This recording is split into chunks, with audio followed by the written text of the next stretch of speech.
Well, it's June, and in Harrisburg, that means it's budget time. Welcome to DaveTalk.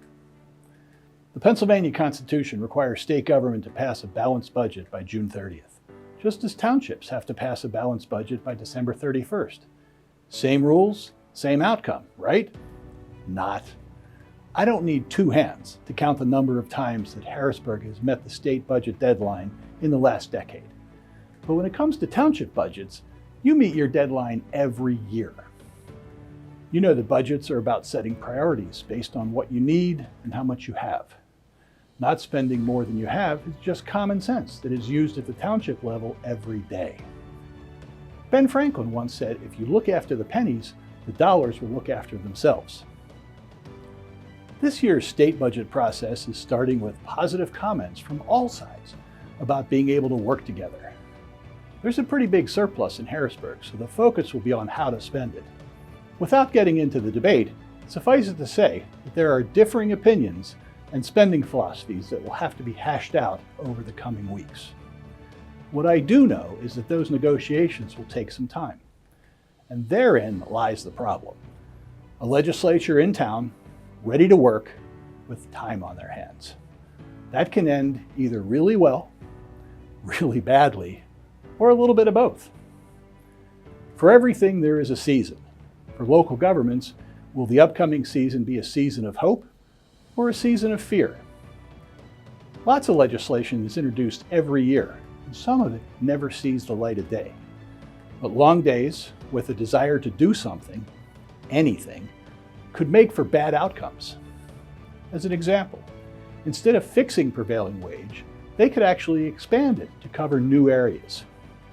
You all know the threshold was set at $25,000 in the early 1960s, when John Kennedy was president.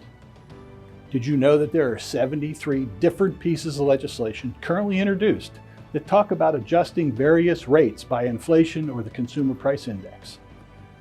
But you know what indexing isn't being discussed? Prevailing wage.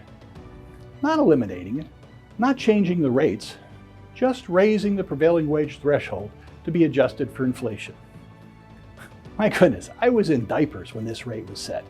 I hope I'm not in diapers again before it's adjusted. But let's be optimistic. Let's look at what the season of hope could bring.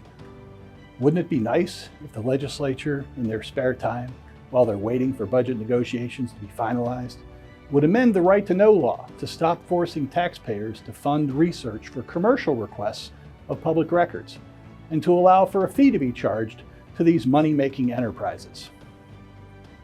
How about some additional funding for local government instead of more unfunded mandates? Maybe an increase in the payment in lieu of taxes from state game lands or state parks. And even increasing the amount of money PennDOT offers for turnback roads to allow for more efficient maintenance, as well as relieve the burden from their unfilled vacancies.